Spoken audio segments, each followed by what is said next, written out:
The Honourable Courtney Houssos. Thank you, Mr Deputy President, and I rise to make a contribution on the Modern Slavery Bill 2018. And I, like so many other members in this place, wish to begin by paying tribute to the Honourable Paul Green.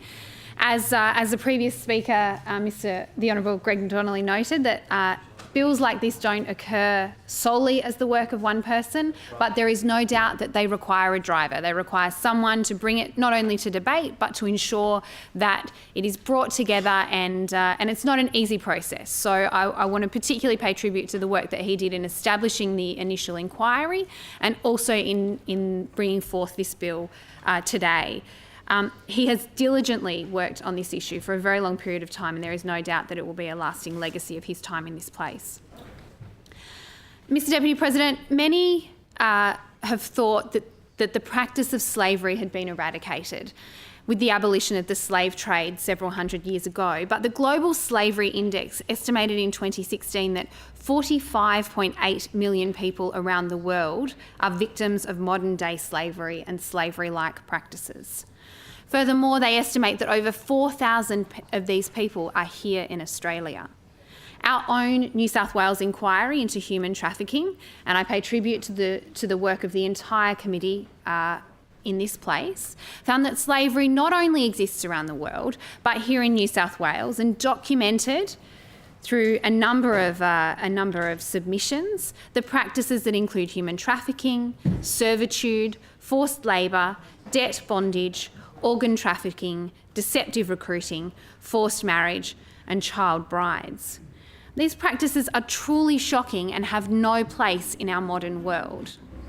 Because when we think about slavery, we often equate it to the transatlantic slave trade that operated between the 16th and the 19th centuries. To put the figures that I mentioned earlier into context, it's estimated that over those 3 centuries, approximately 12 million people undertook the voyage, with almost 2 million perishing on that journey. That means that there are 4 times as many people around the globe today suffering from modern-day slavery and slavery-like practices. Those figures are certainly sobering. And I refer to the comments of the Honourable Dr. Peter Phelps, who tried to make out in his contribution that this is some kind of extrapolation by the labour movement or by other forces, that this is just merely unfair workplace practices that are at play. And I'd refer him to the submissions from the Salvation Army, from Family Voice Australia, or even from Asian Women at Work Incorporated, who outlined cases that are deeply shocking and moving to anyone who takes the time to read them. The stories of people who are coming to this country under false circumstances and being forced to work for little or no pay, with little to no time off. These are not work practices that should be occurring in modern day Australia, and people do not expect to see them in this country. The idea that this is some kind of scare campaign is truly outrageous, and it undermines the important work of both this committee and the work that this bill seeks to achieve. Now, I'd like to acknowledge and pay tribute to the many organisations who work in this space, because it doesn't receive the public attention it deserves, and when it does, and it is because of the organisations who are championing this cause and raising awareness of this ongoing scourge on humanity. Sometimes that support is provided by unions, who are the front line of support when dealing with forced labour and extreme exploitation. But especially when dealing with migrant workers or workers on temporary visas, unions have difficulty in accessing these workers. Furthermore, workers are usually unaware of their rights in the first place, so they're unwilling to seek out assistance. I'd also like to pay tribute and acknowledge the work done by religious organisations, and in particular Pope Francis, because it was in his evidence to the committee, Mr John McCarthy QC eloquently outlined this leadership, and I think he called him the moral leader of the world, who declared human trafficking a crime against humanity, and it truly is, Mr Deputy President.